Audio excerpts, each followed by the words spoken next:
Subscribe to Cheating Tales Lab. Now let's begin. The Illinois wind cut through Dalton Stein's jacket as he stepped out of the industrial fabrication plant at 11 p.m. 6 years as a project manager at Northfield Metal Works meant late nights weren't unusual, but tonight felt different. His phone had been unusually quiet. No text from Kelly asking when he'd be home. No photos of their 7-year-old son Clay eating dinner. Just silence. Dalton was a quiet man by nature, the kind who measured twice and cut once in every aspect of life.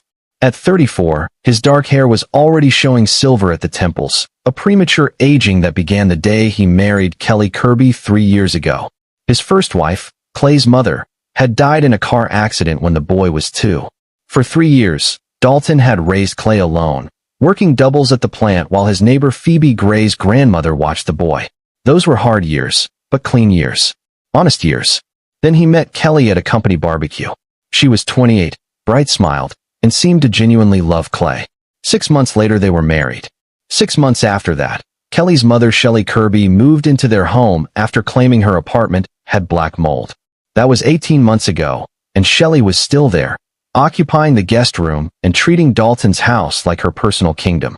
The drive home took 40 minutes on a good night. Dalton's Silverado ate up the dark highway miles while classic rock played low on the radio. He thought about Clay, about the way the boy had seemed quieter lately, more withdrawn. Kelly said it was normal, that 7-year-old boys go through phases. Shelley had agreed, adding that Dalton was being overprotective, that his helicopter parenting was making Clay soft. Dalton had learned not to argue with both of them at once. It was easier to wait, watch, and verify things himself. That was his training from the Marines: observe, assess, act. Never react emotionally. He'd served 2 tours in Afghanistan as a combat engineer, the kind of work that taught you to spot traps before they killed you.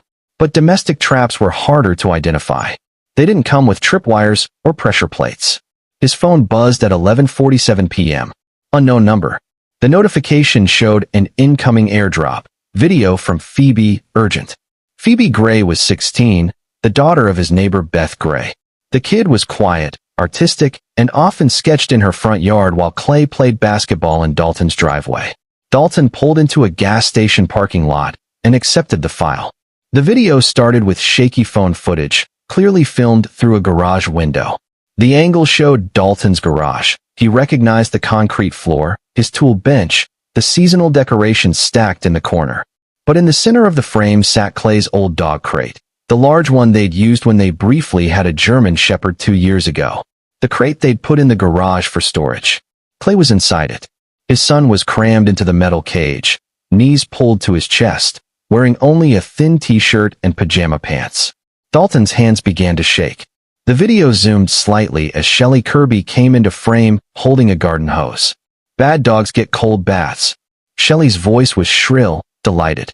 She turned the nozzle and ice-cold water blasted through the cage bars. Clay screamed, trying to curl smaller, his thin body convulsing. The garage door was open. Dalton could see his breath fogging in the air. The timestamp read 9:23 p.m. The current temperature widget on his phone showed 23 degrees Fahrenheit. "Grandma, please. I'm sorry. I'm sorry." Clay's voice was hoarse, like he'd been screaming for a while.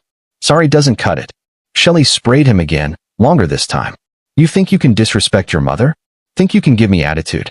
The camera angle shifted slightly. Phoebe must have adjusted her position, and Dalton saw Kelly in the background. His wife. Clay's stepmother. She was holding her phone horizontally, filming. Get his face. Get his face when he cries.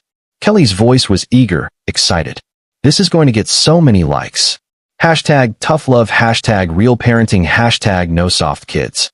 She moved closer, her phone camera focused on Clay's terrified, blue-tinged face. "Say you're sorry, Clay.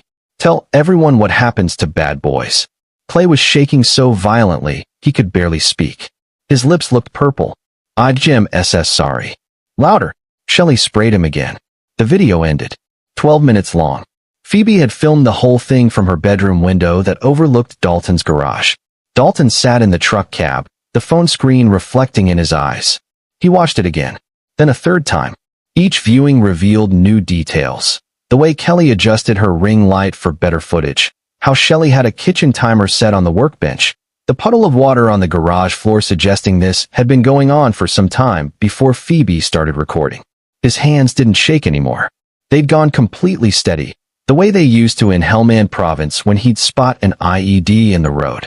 That supernatural calm that descended when violence became inevitable. A text came through from Phoebe. "Sir, I'm sorry. I didn't know what to do.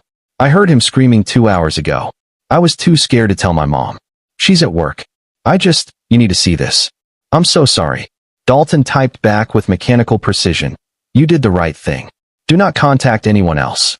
Delete this from your sent files. Can you still see my garage?" 3 dots appeared. "Yes. The cage is still there. They brought him inside 20 minutes ago. I saw them carry him. Is the garage door still open?" "No. Closed now. Thank you, Phoebe. You may have saved his life."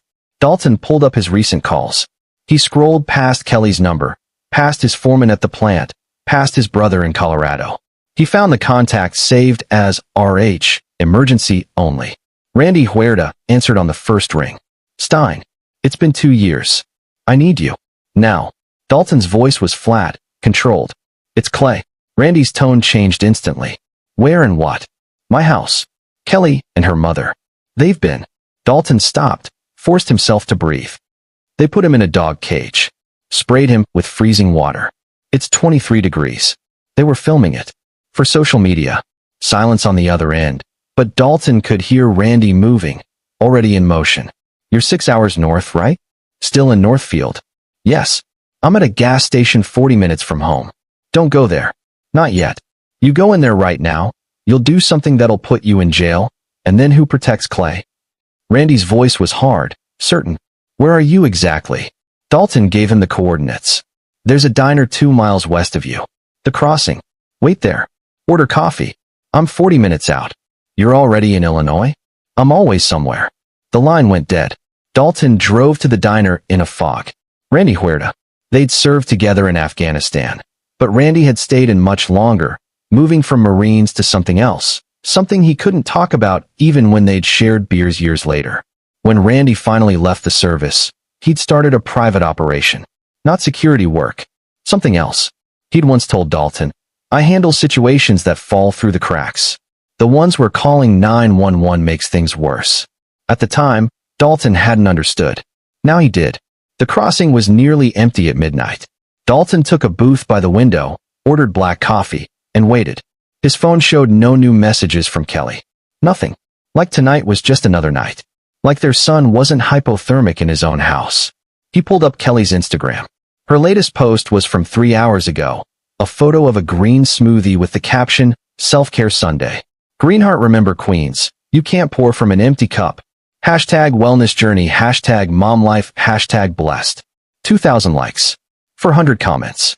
All telling her how inspiring she was. Dalton scrolled further back. Her feed was a curated fantasy. Perfect home-cooked meals, usually takeout, workout selfies, she didn't exercise, and sage parenting advice. He found a video from 2 weeks ago that made his blood freeze. It showed Clay sitting at the dining table with a plate of vegetables in front of him. The caption read, "Teaching healthy eating habits. Sometimes tough love means tough consequences.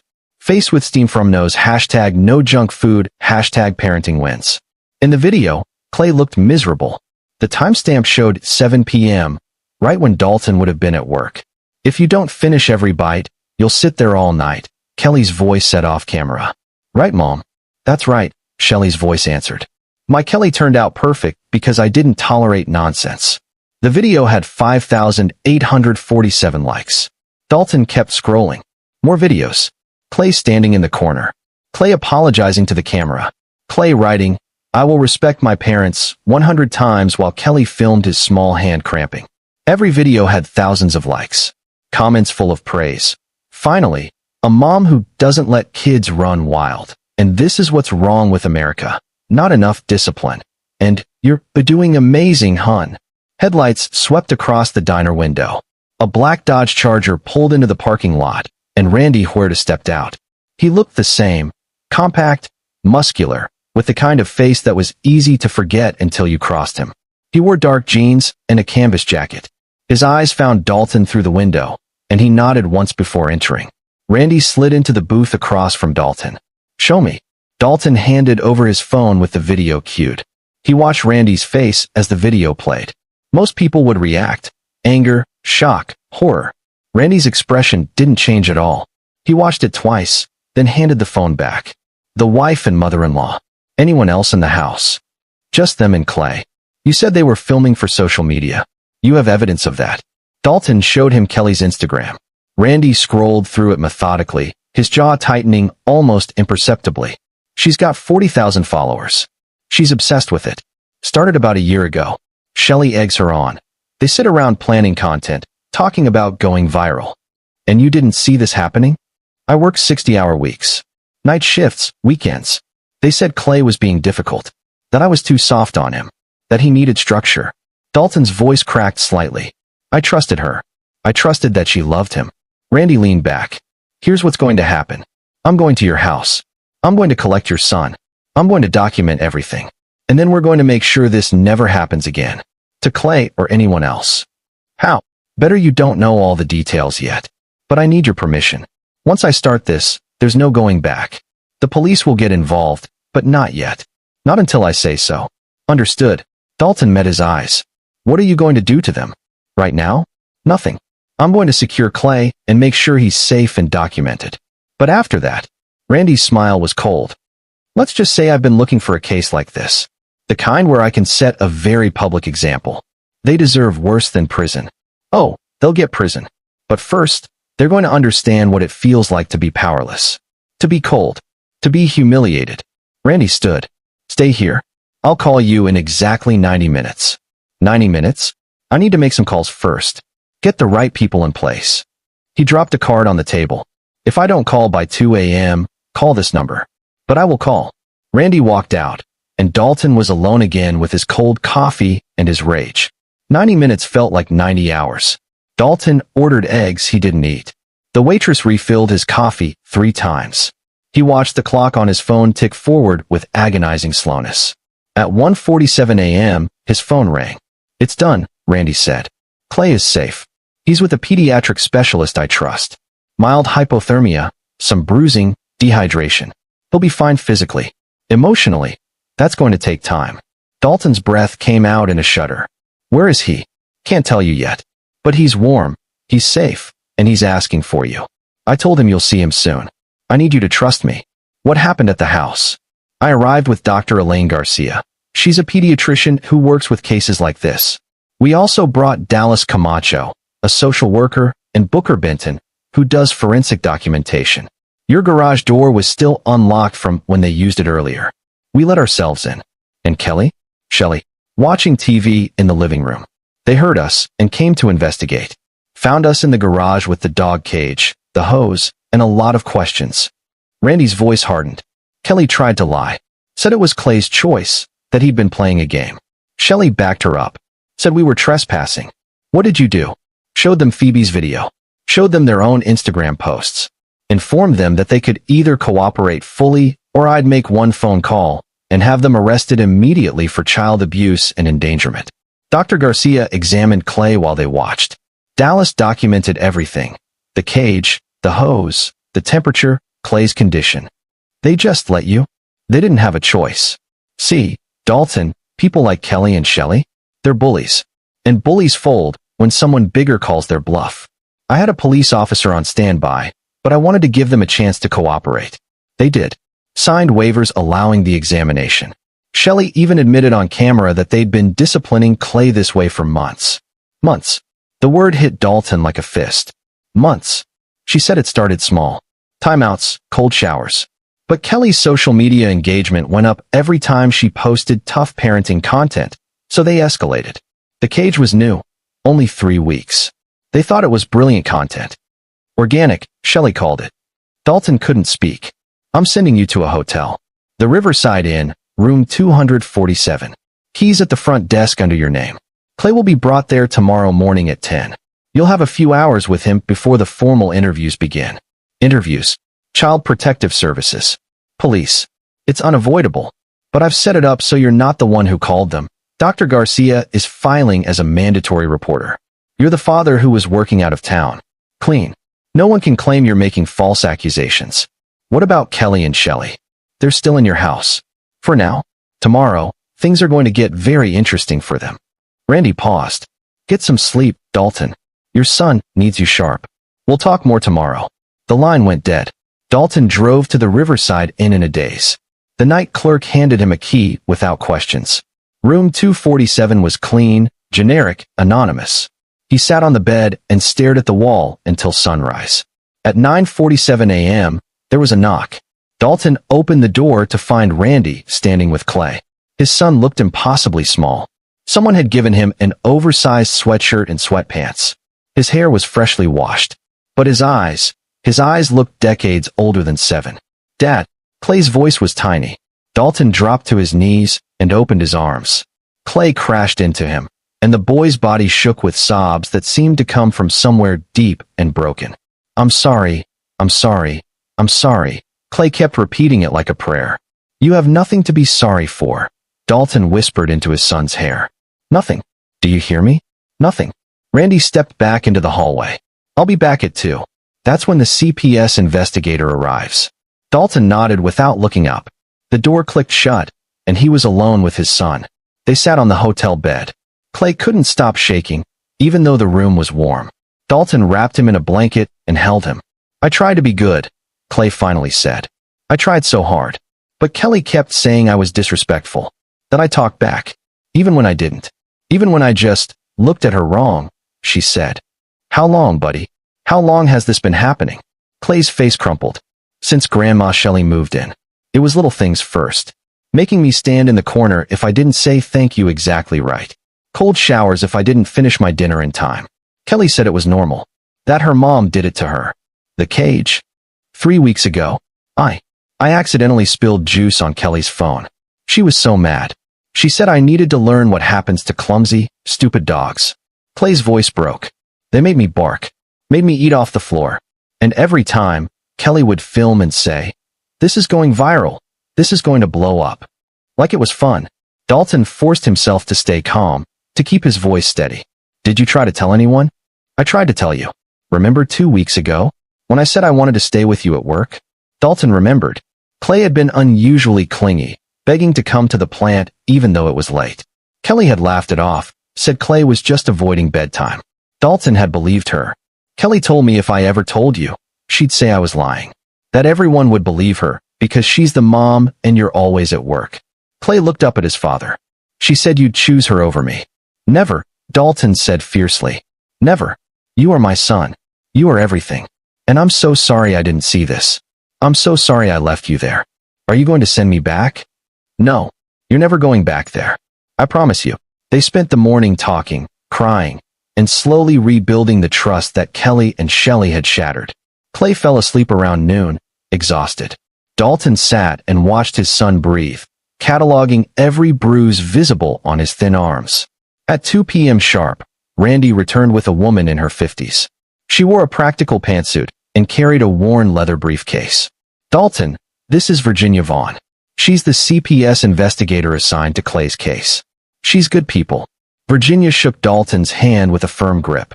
Mr. Stein, I've already reviewed the preliminary documentation from Dr. Garcia. I need to speak with Clay, but I want you to know, this is a clear case. There's no ambiguity here. Your son will not be returning to that home, and neither will you be investigated as a perpetrator. What happens now? I interview Clay. It'll be recorded.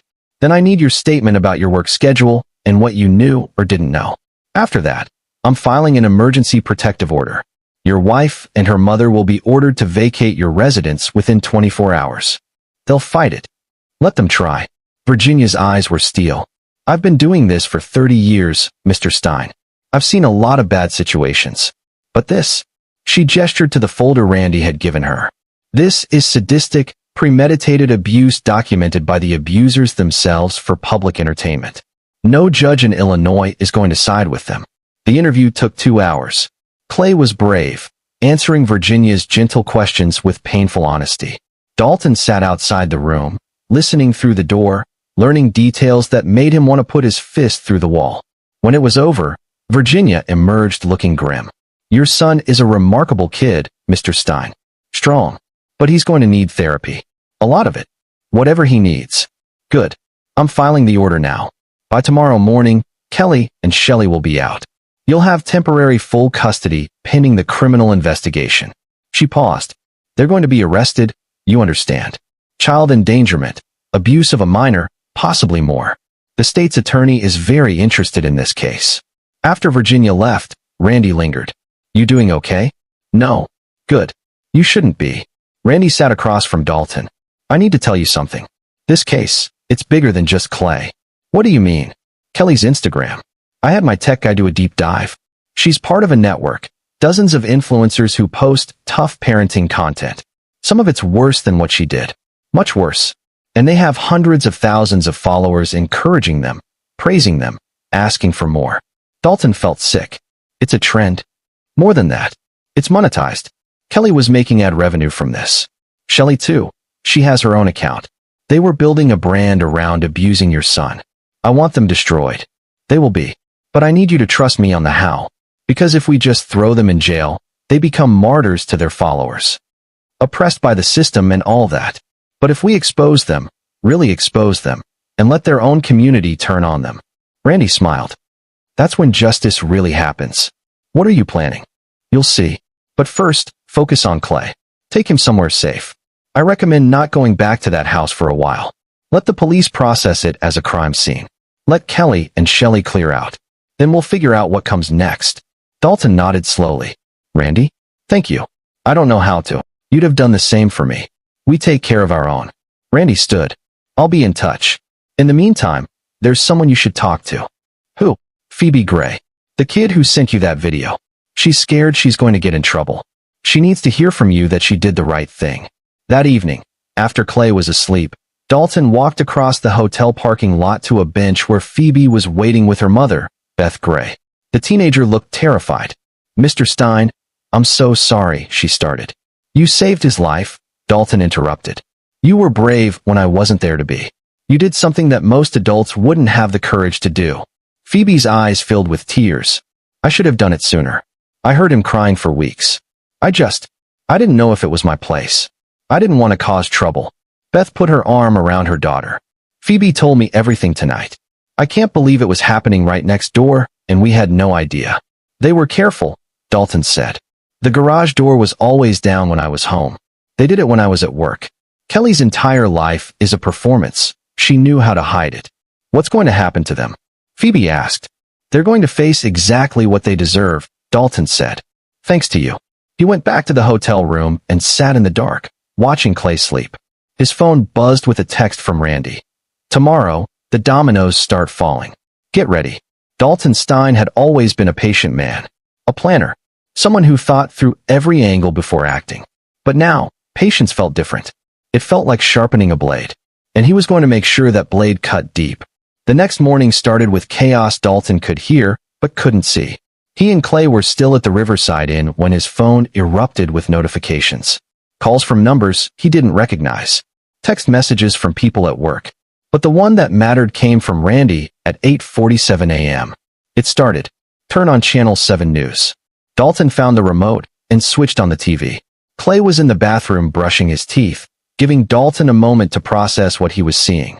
The morning news anchor, a sharp-eyed woman named Carol Lloyd according to the Chiron, sat across from Randy and Dr. Elaine Garcia. The headline scrolling across the bottom of the screen read, Local child rescued from cage. Mother and grandmother filmed abuse for social media. This is a disturbing case that raises serious questions about the intersection of social media and child welfare, Carol Lloyd was saying. Dr. Garcia, you were one of the first responders. What did you find? Dr. Garcia, a composed woman in her 40s, spoke with clinical precision. I found a 7-year-old boy suffering from mild hypothermia, dehydration, and multiple contusions consistent with ongoing physical abuse. The child reported being confined in a dog cage and sprayed with freezing water as punishment. This occurred while the outdoor temperature was 23 degrees Fahrenheit. And this was being filmed? Yes. The child's stepmother, Kelly Stein, has an Instagram account with over 40,000 followers where she regularly posted what she called tough parenting content. We have evidence that she and her mother were escalating the abuse specifically for social media engagement. Randy leaned forward. What people need to understand is that this isn't an isolated incident. There's a growing trend of parents using their children as content, and when that content gets more engagement through cruelty, some parents escalate. They prioritize likes and followers over their children's safety. Mr. Huerta, you run a private child advocacy organization. How did you become involved in this case? I was contacted by the child's father, who was working out of town when he received video evidence of the abuse from a neighbor's daughter. The young woman who filmed this acted with tremendous courage. She saved this child's life. Carol Lloyd turned to the camera. We want to warn our viewers. Some of the content we're about to show is disturbing. These are screenshots from Kelly Stein's public Instagram account. The screen filled with images from Kelly's feed. Clay standing in a corner. Clay writing lines. Clay with a plate of cold vegetables. Each image was accompanied by Kelly's captions, which now looked not inspiring, but sadistic. Kelly Stein has disabled her social media accounts as of this morning. Carol Lloyd continued. But the Northfield Police Department has confirmed that she and her mother, Shelley Kirby, are under investigation for child abuse and endangerment. They're expected to be arrested later today. Dalton's phone rang. Unknown number. He answered. Mr. Stein? This is Detective Isaias Calderon with Northfield PD. I'm the lead investigator on your son's case. I need you to come in for a formal statement this afternoon. Of course. I also want you to know, we've been getting calls all morning. People who follow Kelly's Instagram.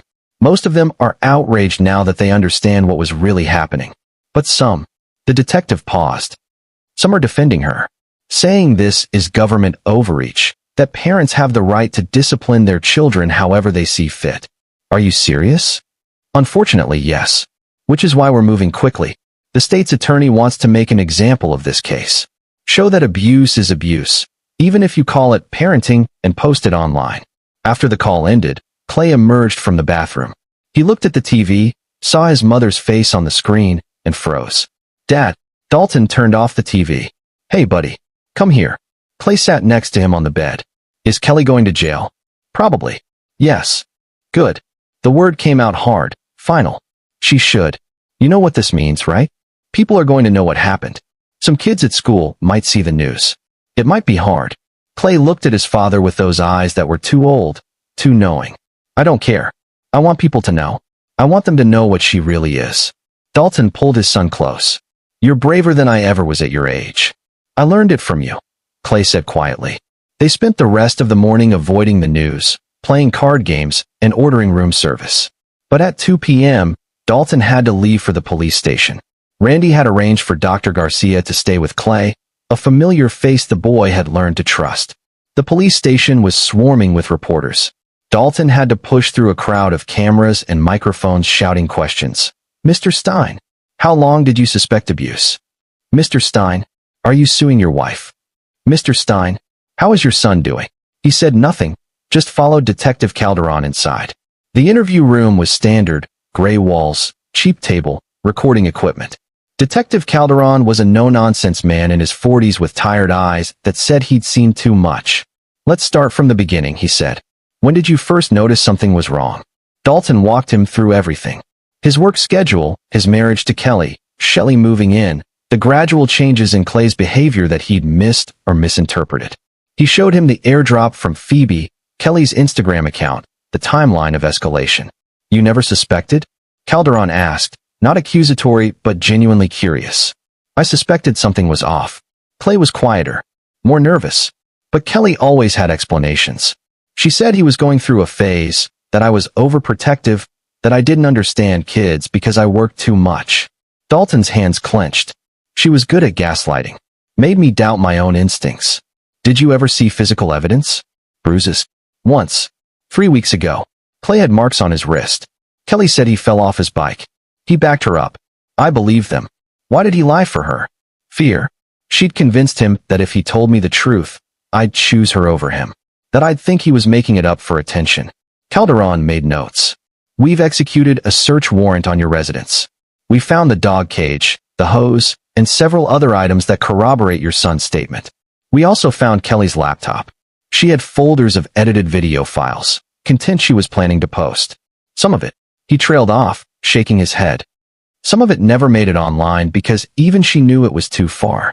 But she kept it. Like trophies. Dalton felt something cold settle in his chest. What kind of videos? I can't share details from an ongoing investigation. But let's just say the charges are going to be extensive. We're also looking into whether Shelley Kirby participated in the creation of this content and if they profited from it financially. They did. Randy said they were making ad revenue.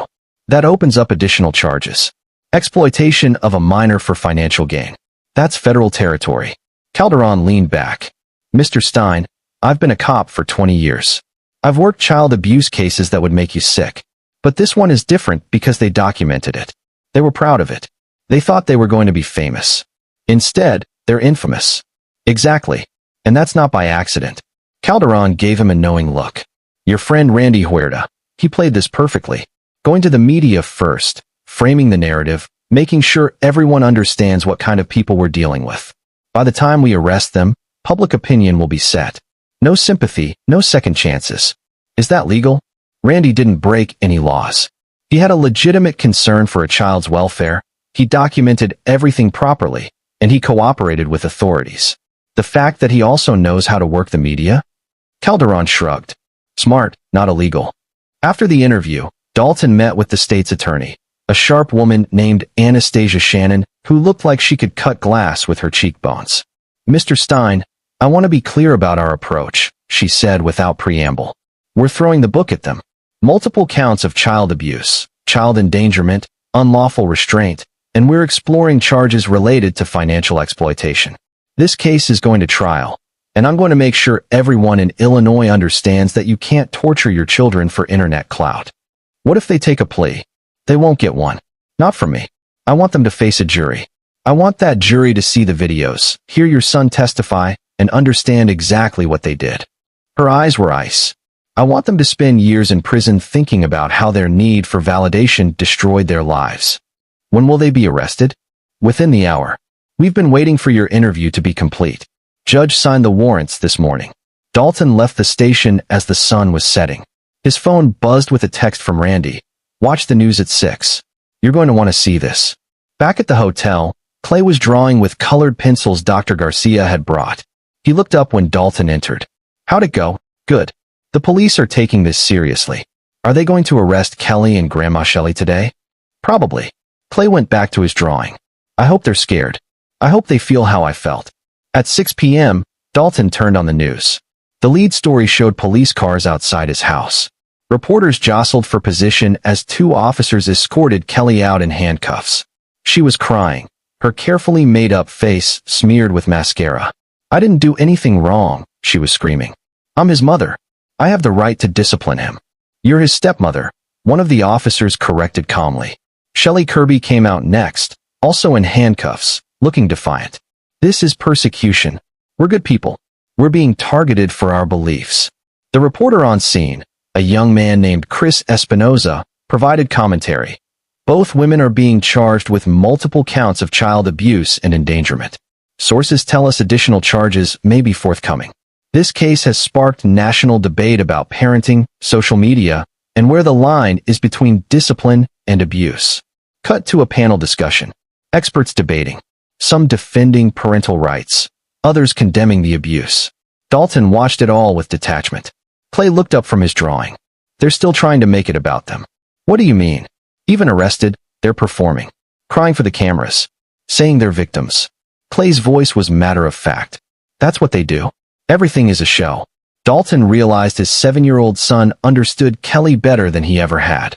That night, after Clay fell asleep, Dalton sat on the hotel balcony and called Randy.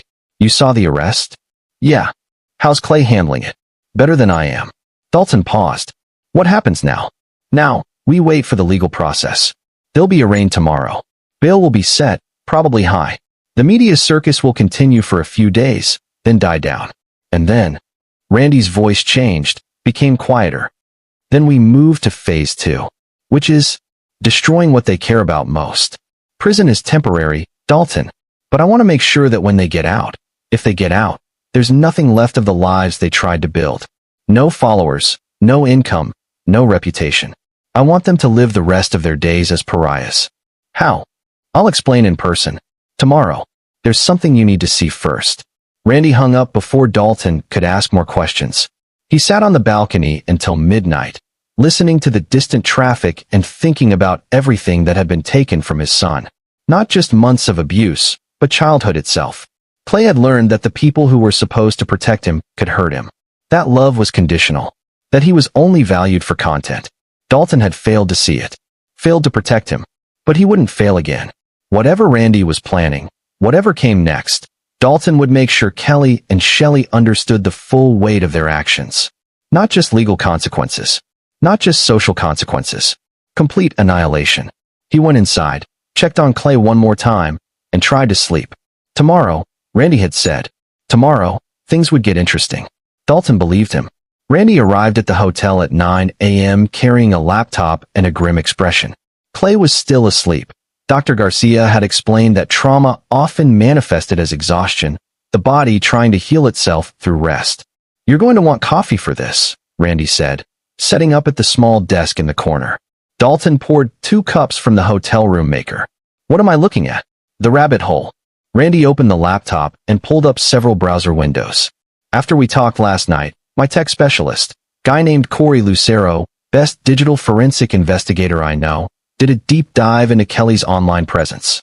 What we found is worse than we thought."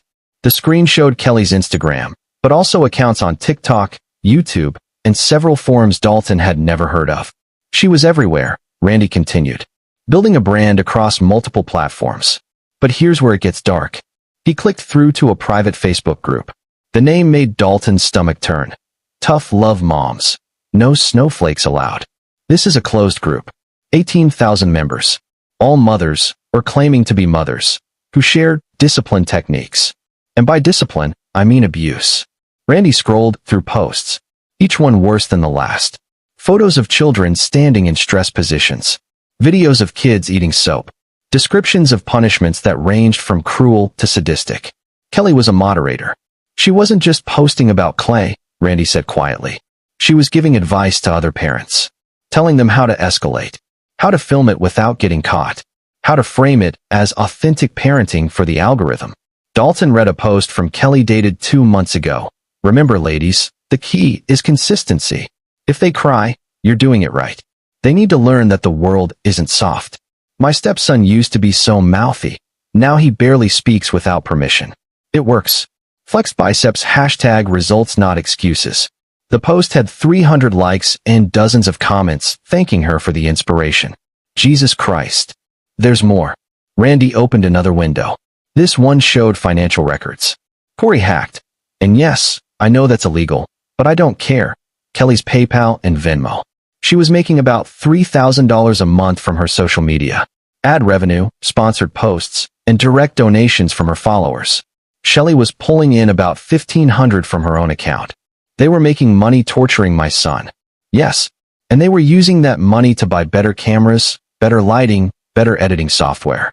They were professionalizing the abuse. Randy's jaw tightened. Corey also found deleted files on Kelly's laptop. Videos she decided were too risky to post. One shows Clay locked in a closet for 6 hours. Another has Shelley forcing him to stand in ice water until he passed out. They filmed all of it. Dalton's hands were shaking. He set down his coffee before he dropped it. The police have all of this. They have the laptop and access to the public accounts. But this private group, these financial records, I'm holding on to those for now. Because when this goes to trial, I want to make sure the prosecutor has everything they need to paint the full picture. You said last night there was a phase 2. Randy closed the laptop. Here's what I'm thinking. The legal case is solid. They're going to prison. But their community, these 18,000 people in that Facebook group and the hundreds of thousands who follow similar accounts, they still think this kind of parenting is acceptable. Some of them will defend Kelly and Shelley. Martyr them. Use their arrest to fuel a narrative about government overreach. So what do? We destroy them from the inside. We make their own community turn on them. Randy leaned back. Corey found something interesting in Kelly's deleted messages. She was having an affair. Dalton blinked. What? With a guy named Gino Waters. He's married, has 3 kids of his own, and is a semi-popular parenting influencer in the same circle. They've been hooking up for 6 months. Very explicit messages, photos, the whole thing. Waters is a family values guy, constantly posts about the sanctity of marriage and traditional parenting. And if this comes out, his wife divorces him. His followers abandon him. And more importantly, Kelly loses her devoted mom credibility. We paint her as what she really is, a narcissist who was using Clay as a prop for an Instagram fantasy while cheating on her husband. Dalton processed this. You want to leak it? Anonymously. To the right people. Bloggers who cover influencer drama. Journalists who've been critical of mommy vloggers. Let it spread organically.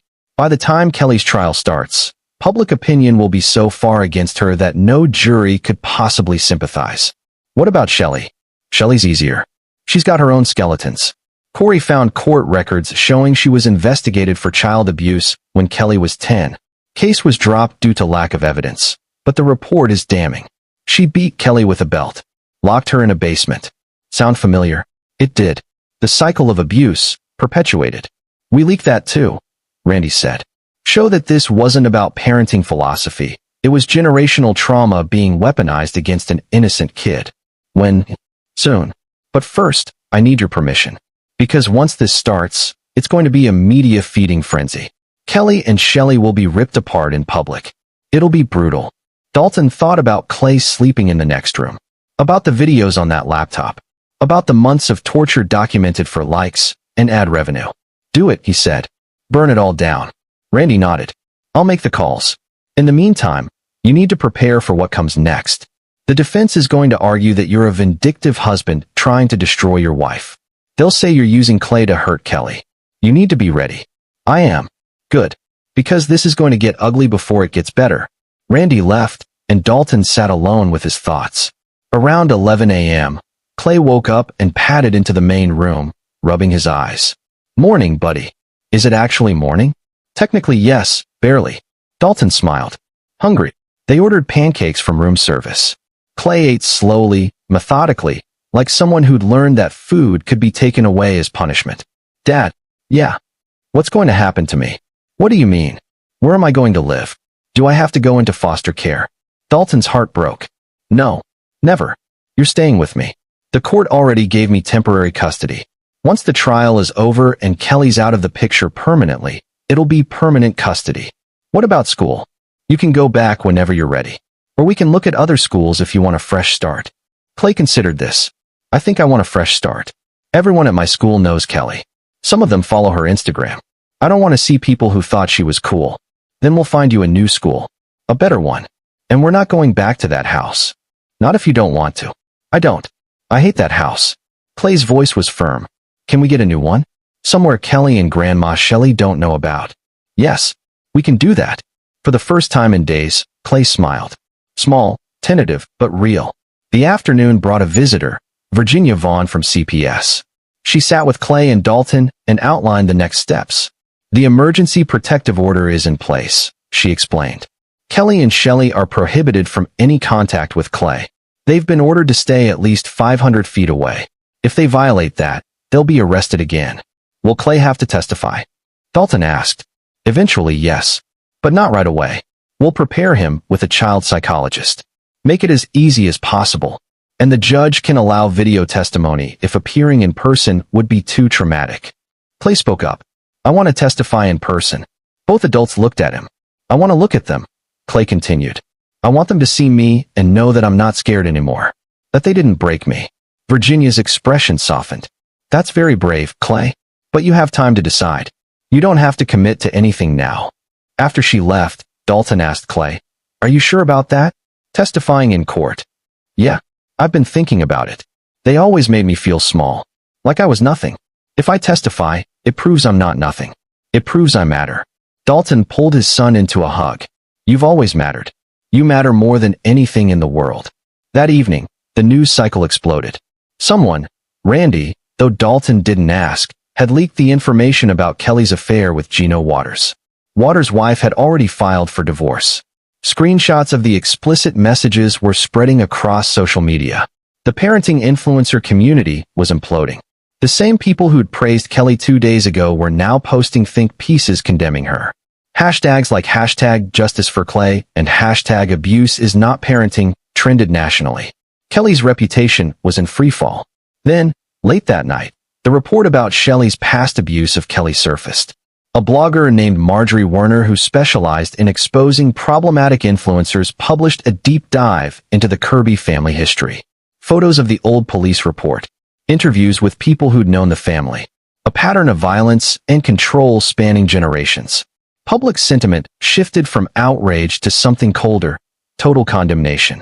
By midnight, both Kelly and Shelley had received death threats. The police had to increase security at the county jail. Dalton watched it all unfold on his phone while Clay slept. He felt no satisfaction, no joy, just a grim certainty that this was justice taking its course. Randy called at 1 a.m. "You watching?" "Yeah. This is just the beginning. Tomorrow, the real work starts." "What real work?" "Making sure they can never rebuild. Ever. I'll explain tomorrow. Get some sleep." But Dalton couldn't sleep. He sat on the balcony again, staring at the city lights, and wondered if his son would ever truly heal from this. And he wondered what part of himself he was willing to sacrifice to make sure Kelly and Shelley got everything they deserved. 3 days later, Dalton stood in Judge Hilton Perry's courtroom for the bail hearing. The courtroom was packed, reporters, victims' advocates, curious onlookers. Kelly and Shelley sat at the defense table in orange jumpsuits, looking diminished and furious. Kelly's lawyer, a public defender named D. Davies, who looked overwhelmed, stood to argue for reasonable bail. "Your Honor, my client is a first-time offender with no prior record. She has ties to the community and is not a flight risk," State's Attorney Anastasia Shannon Rose. "Your Honor, Ms. Stein and her mother are charged with systematic, premeditated abuse of a minor that they documented and profited from. They showed no remorse until they were caught. In fact, evidence shows they were planning to escalate the abuse for increased social media engagement. They are a danger to children and the community." Judge Perry was a stern man in his 60s with white hair and ice blue eyes. He reviewed the case file silently for several minutes while the courtroom held its breath. "I've read the police reports," he finally said. "I've seen the videos. I've reviewed the financial records showing profit motive. Ms. Davies, your client is accused of one of the most disturbing cases of child abuse I've encountered in 30 years on the bench." He looked directly at Kelly. "Bail is set at $500,000 each." Kelly gasped. Shelley started shouting. "This is ridiculous. We're not criminals." "You are alleged to be criminals," Judge Perry said coldly.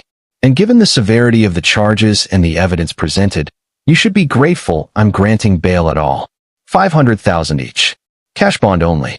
Next, neither Kelly nor Shelley could make bail. They were remanded back to custody. As Dalton left the courtroom, a reporter grabbed his arm. "Mr. Stein, how do you feel about the judge's decision?" "I feel like my son is safer with them in jail," Dalton said simply. "That's all that matters." Outside, Randy was waiting by Dalton's truck. "That went well. $1 million combined. They're not getting out." "Exactly. Which gives us time to work." Randy handed Dalton a folder. "This is everything Corey compiled on the Tough Love Moms group. Names, screenshots, evidence of abuse posted by other members. We're going to shut them down." "How?" "We're turning the information over to Child Protective Services in every state where these women live, anonymously, triggering investigations. Some of them will be arrested like Kelly and Shelley. Others will just have their kids removed. But by the time we're done, that entire community will be scattered." Dalton opened the folder. Hundreds of names. Hundreds of children potentially being abused right now. This is bigger than just Clay. It always was. Clay's case is the one that's going to break the dam. Once people see what really happens in these communities, once they understand that it's not tough love, but systematic abuse, the whole house of cards collapses. Over the next 2 weeks, the dominoes fell exactly as Randy predicted. News reports from a dozen states about mothers arrested for child abuse, all connected to the same online communities. The Facebook group was shut down by the platform. YouTube demonetized similar content. Instagram changed its policies on child-focused content. The backlash was swift and brutal. Some influencers tried to defend themselves, claiming persecution. But their own followers turned on them, armed with screenshots and evidence. Brand deals evaporated. Sponsors fled. The entire tough love parenting influencer economy collapsed. Kelly and Shelley became the poster children for what not to do. Legal analysts used their case as an example of how social media could enable abuse. Psychologists discussed the damage this kind of parenting inflicted. Clay's story, never using his name, always protecting his identity, became a rallying cry for stronger child protection laws. Dalton watched it all from a distance, focused on his son. They'd moved to a small rental house on the other side of town. Clay started therapy twice a week with a specialist in childhood trauma. Slowly, gradually, the boy began to heal. He smiled more, laughed occasionally, started drawing again, not the controlled, perfect pictures he'd made under Kelly's supervision, but wild, colorful, emotional art that splashed across the pages. One evening, about 3 weeks after the arrest, Clay looked up from his homework and asked, "Dad, are you going to get divorced from Kelly?" "Yes. The paperwork is already filed." "Will you get married again?" "I don't know. Maybe someday. If I meet someone who's good to you and makes us both happy." Clay nodded. "I think you should. You're a good dad. You deserve to be happy." "So do you, buddy." "I'm getting there," Clay said quietly. "It's hard, but I'm getting there." That night, Randy called with news. The trial date is set. 3 months from now. Shannon's office says they're ready. They've got the videos, the financial records, testimony from neighbors, Clay's medical reports, expert witnesses. It's airtight. Will Clay really have to testify? Probably. But Shannon's good. She'll make it as easy as possible. He says he wants to do it. Then he will. And he'll be incredible. Randy paused. "Dalton, I want you to know, what you and Clay have been through, it's going to help a lot of other kids." Legislation is already being proposed in 6 states to crack down on family vlogging and child influencers. Clay's case is the catalyst for real change. He shouldn't have had to suffer for that. No, he shouldn't have. But suffering doesn't have to be meaningless. You're making sure it counts for something. 2 months passed in a blur of therapy sessions, legal meetings, and slowly rebuilding their lives. Dalton cut back his hours at work, using savings and a small settlement from Kelly to stay afloat. Clay started at a new school and made friends who knew nothing about his past. Phoebe Gray came over sometimes, bringing her art supplies. She and Clay would draw together in comfortable silence. 2 kids who understood what it meant to do the right thing when it was hard. Beth Gray, Phoebe's mother, became an unexpected friend. She brought casseroles and conversation, never prying, but always available. And then, 1 week before the trial, Dee Davies called Dalton. "Mr. Stein, my clients want to discuss a plea deal." "No, you haven't heard the terms." "I don't care about the terms. They're going to trial. They're going to face a jury. And my son is going to look them in the eye and tell the truth." "Mr. Stein, with respect, if they go to trial and lose, they're looking at 20 to 30 years. If they take a plea, we can probably negotiate down to 10 to 15. Good. Let them risk it. I hope they lose. I hope they get every single year." Davies sighed. "I'll relay that to my clients. But I'm obligated to tell you that the state's attorney is inclined to recommend the plea if it spares your son the trauma of testifying." "My son wants to testify. Ask Ms. Shannon. She'll confirm it." "Very well." The call ended. Dalton sat in his new living room, in his new house, and felt the weight of the approaching trial settle over him like a storm cloud. Clay appeared in the doorway. "Was that about Kelly?" "Yeah. Her lawyer wants a plea deal." "You said no?" "I said no. Is that okay with you?" Clay came and sat next to his father. "I want to testify. I want to tell everyone what they did. Because if I don't, they'll just say it wasn't that bad. They'll lie and say I'm exaggerating. But if I tell the truth, looking right at them, everyone will know." "You're sure?" "I'm sure." 1 week later, the trial began. The courtroom was standing room only. Cameras lined the walls. The judge had allowed limited media coverage given the public interest. Kelly and Shelley sat at the defense table, both wearing conservative dresses clearly chosen to make them look sympathetic. Kelly had lost weight in jail. Her Instagram glow was gone, replaced by dark circles and brittle anxiety. Shelley looked defiant, like she still believed she'd done nothing wrong. The jury, 8 women, 4 men, filed in with serious expressions. Judge Perry banged his gavel. "The state of Illinois versus Kelly Stein and Shelley Kirby. We are here on charges of child abuse, child endangerment, unlawful restraint, and exploitation of a minor for financial gain. Ms. Shannon, your opening statement." Anastasia Shannon stood. She was wearing a dark suit and her expression was granite. "Ladies and gentlemen of the jury, this case is about 2 women who systematically tortured a 7-year-old child and filmed it for entertainment. Not discipline, not tough love, Torture. And they did it because it made them famous. Because it made them money. Because every scream, every tear, every moment of terror could be turned into content that got likes, shares, and ad revenue. She walked to the evidence table and picked up a tablet. You're going to see videos that will disturb you. You're going to hear testimony that will anger you. And you're going to meet Clay Stein, a brave young boy who survived the unimaginable and found the courage to speak his truth. Shannon paused, making eye contact with each juror. The defendants will try to tell you this was parenting, that they had the right to discipline Clay however they saw fit. I'm going to prove to you that what they did was criminal, calculated, and completely indefensible. Dee Davies gave a half-hearted opening statement about parenting styles and cultural differences, but even she looked like she didn't believe it. The first witnesses were police officers who'd processed the scene. They described finding the dog cage, the hose, the temperature logs showing it was 23 degrees. Photos were entered into evidence. The jury passed them around with visible disgust.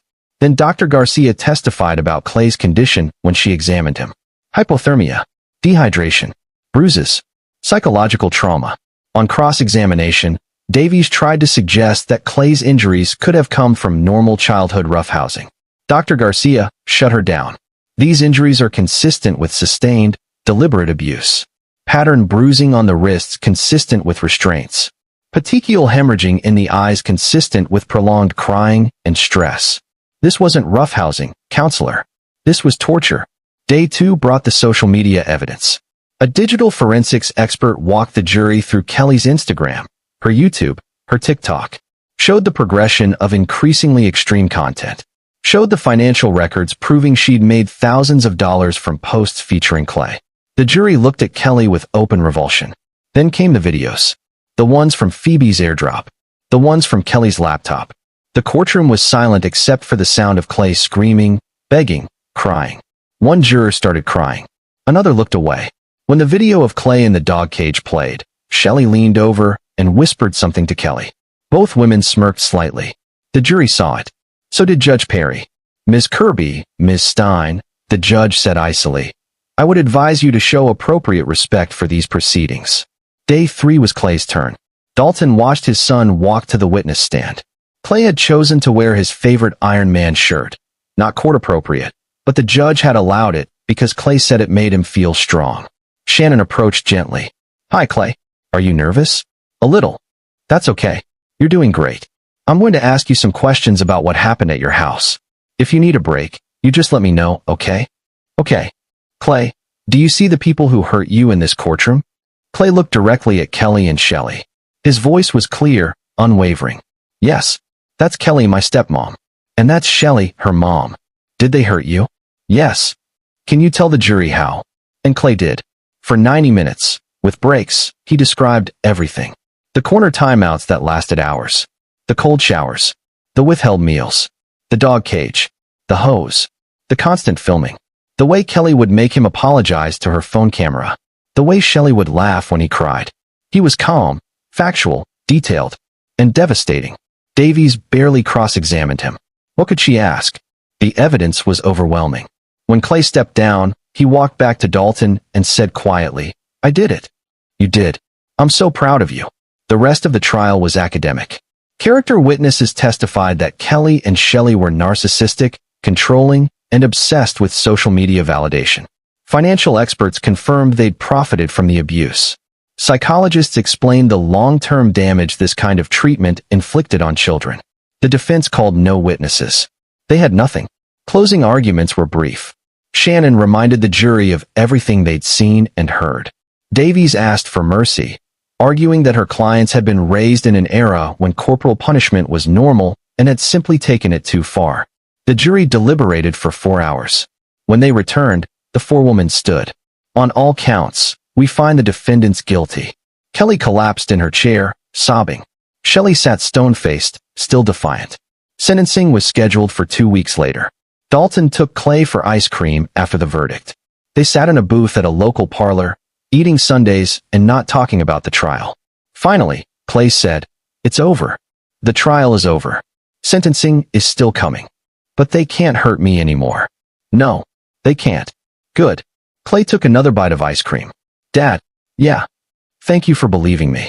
Even though you didn't know what was happening, when you found out, you believed me. Not everyone would have. Dalton reached across the table and took his son's hand. I will always believe you. Always. 2 weeks later, they were back in court for sentencing. Judge Perry read the pre-sentencing reports, which detailed Kelly and Shelley's lack of remorse, their continued belief that they'd done nothing wrong. Ms. Stein, Judge Perry said, do you have anything to say before I impose sentence? Kelly stood, tears streaming. Your Honor, I'm a good person. I love children. I was just trying to teach Clay to be strong. I made mistakes, but I don't deserve to go to prison. Please, I'm begging you. Ms. Kirby, Shelley stood. I raised my daughter with discipline, and she turned out fine. This whole trial is a witch hunt against traditional parenting. You're punishing us for not being soft, for not raising a weak generation. That boy needed structure. We gave it to him. Judge Perry's face was stone. I've been on the bench for 30 years. I've seen child abuse cases that would turn your stomach. But this case is unique in its cruelty, its premeditation, and its utter lack of humanity. He looked at both women. You didn't discipline Clay Stein. You tortured him. You filmed that torture. You profited from it. And you enjoyed it. Every video, every post, every moment of his suffering, you savored it. He opened the sentencing guidelines. Kelly Stein, I hereby sentence you to 25 years in the Illinois Department of Corrections, with no possibility of parole for 15 years. Shelley Kirby, I sentence you to 30 years, with no possibility of parole for 20 years. You will both be registered as child abusers upon release. Both women started screaming. This is excessive. This is cruel. You can't. I can and I have. You showed no mercy to a 7-year-old child. I will show you none. Bailiff, remove them. As they were dragged from the courtroom, Kelly locked eyes with Dalton. Her expression was pure hatred. He stared back, unflinching. Outside the courthouse, reporters swarmed. Dalton gave a brief statement.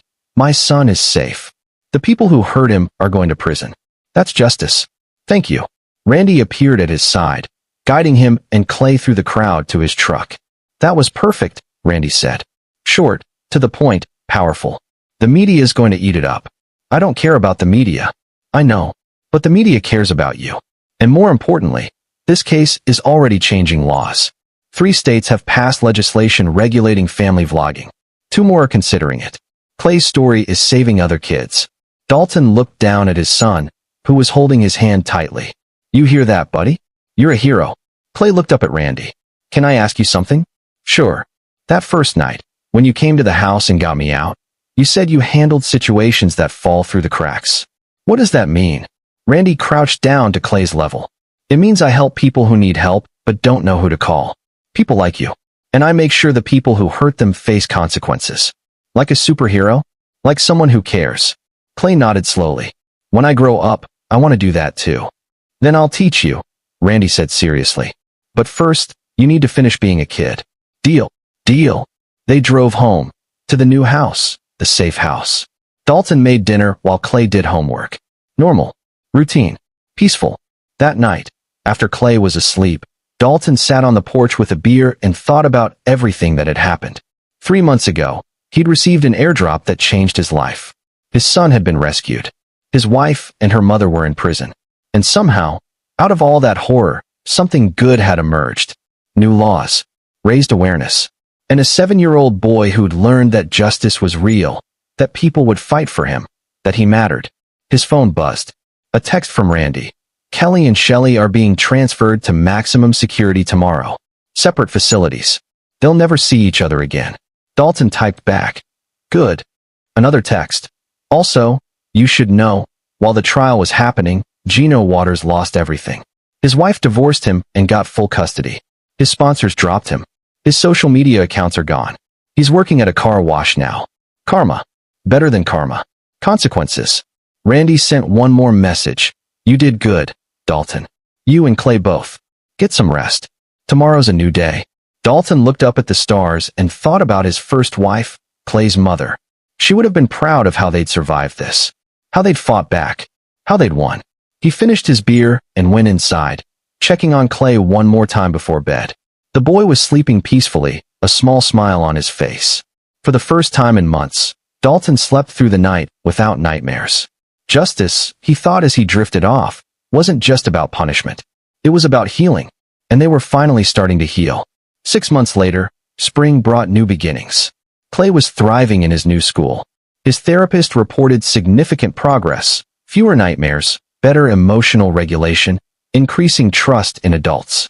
He joined the art club and made friends who knew nothing about the trial, who just saw him as a normal 8-year-old who was really good at drawing. Dalton had been promoted at work, his bosses understanding why he needed more flexible hours, and respecting how he'd handled the worst situation imaginable with grace and strength. The house they'd rented became permanent when Dalton bought it outright with money from the divorce settlement. Kelly had been forced to sign over everything.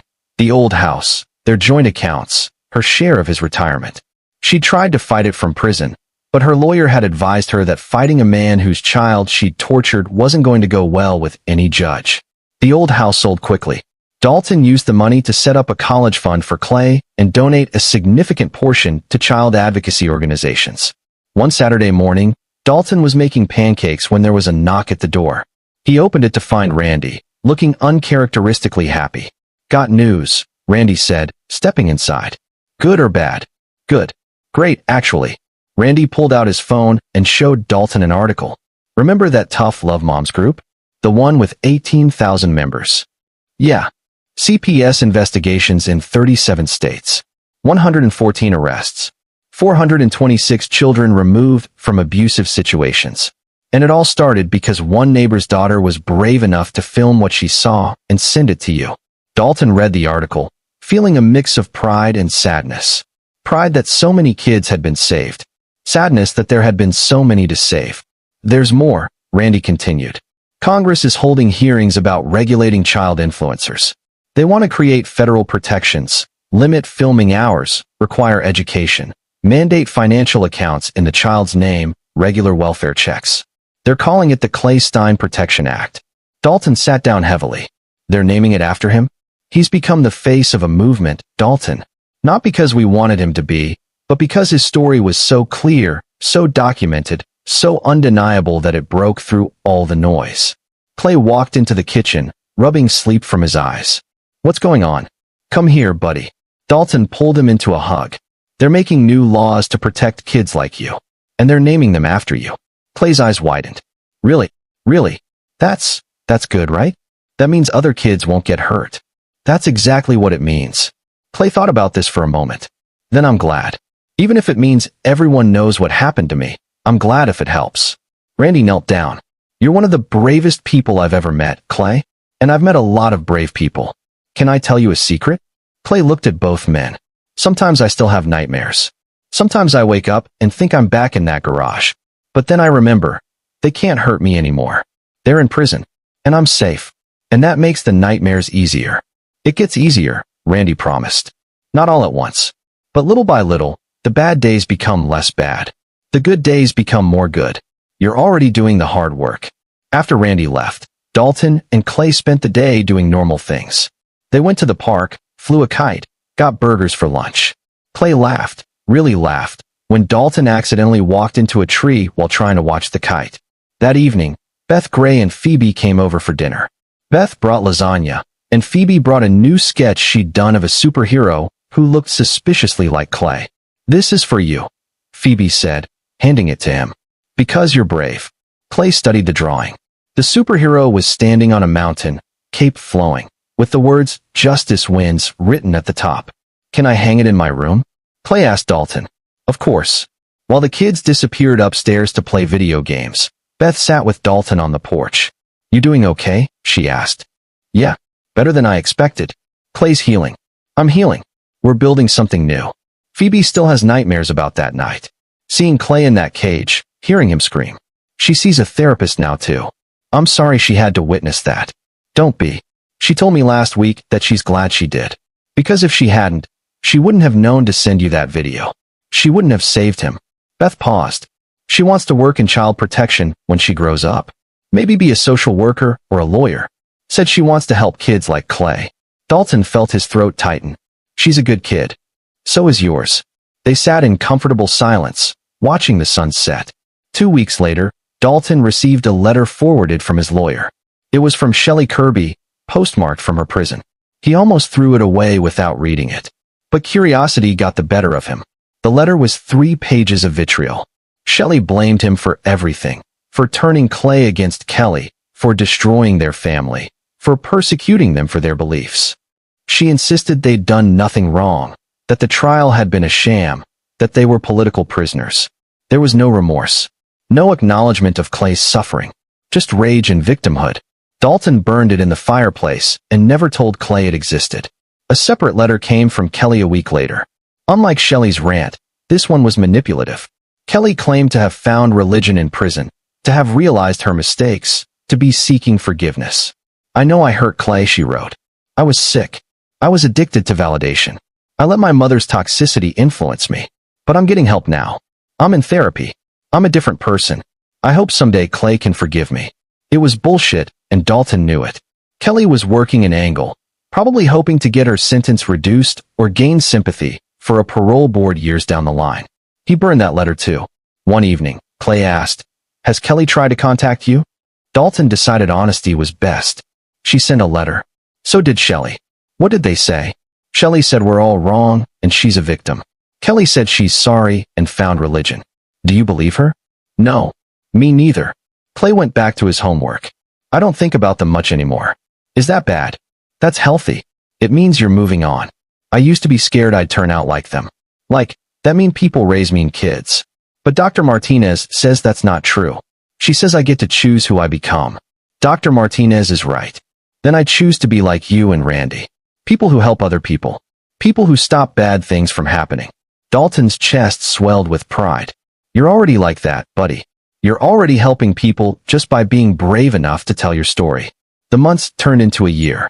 The first anniversary of Clay's rescue came and went quietly. They didn't celebrate it, but they acknowledged it. A year of healing. A year of rebuilding. A year of learning to trust again. Dalton started dating someone, a woman named Elaine who worked at Clay's school as an art teacher. She was patient, kind, and understood that Clay came first. Always. Clay liked her, which was all that mattered. Randy became a regular presence in their lives, showing up for Clay's basketball games, teaching him basic self-defense, being the uncle figure the boy needed. Phoebe and Clay remained close friends, their bond forged in shared trauma but sustained by genuine affection. And slowly, imperceptibly, the sharp edges of the past began to dull. Not forgotten, never forgotten, but integrated. Part of their story, but not the whole story. 2 years after the trial, Dalton and Clay sat in a congressional hearing room in Washington, D.C. The Clay-Stein Protection Act was about to be signed into law by the president. Clay, now 9, wore a suit and looked nervous. "You don't have to say anything if you don't want to," Dalton reminded him. "Just being here is enough." But when the moment came, when the congresswoman who'd sponsored the bill asked if Clay wanted to say a few words, he stepped up to the microphone. "My name is Clay Stein," he said, his voice small but steady. 2 years ago, I was hurt by people who were supposed to love me. They put me in a cage and sprayed me with freezing water and filmed it because they wanted to be famous on the internet." The room was silent. "I'm okay now. I have my dad and good friends and a good therapist. But there are a lot of other kids who are being hurt the same way, and nobody knows about it yet. This law is going to help find those kids and help protect them. So thank you for caring about kids like me." He stepped back from the microphone to thunderous applause. The president shook his hand, told him he was brave, and signed the bill into law. Afterward, reporters swarmed for interviews. Dalton shielded Clay and gave a brief statement. "This law will save lives. It will protect children who can't protect themselves. We're grateful to everyone who made it possible." On the flight home, Clay fell asleep against Dalton's shoulder. Dalton looked down at his son and thought about everything they'd survived. The abuse, the rescue, the trial, the healing. And he thought about Kelly and Shelley, rotting in their respective prisons, finally facing consequences for their cruelty. Justice hadn't been quick. It hadn't been easy. But it had been thorough. And most importantly, it had been real. His phone buzzed with a text from Randy. "You two did good today. The law's going to make a difference. Clay's story is going to save kids he'll never meet." Dalton typed back, "He's already saved me." He looked out the airplane window at the clouds below and smiled. They'd started in darkness, a 7-year-old boy in a dog cage, a father 6 hours away, A neighbor's daughter brave enough to document horror. But they'd found light, found justice, found healing, and they'd made sure that the people who'd caused the pain would never hurt anyone again. That was enough. That was everything. This is where our story comes to an end. Share your thoughts in the comments section. Thanks for your time. If you enjoy this story, please subscribe to this channel. Click on the video you see on the screen, and I will see you there.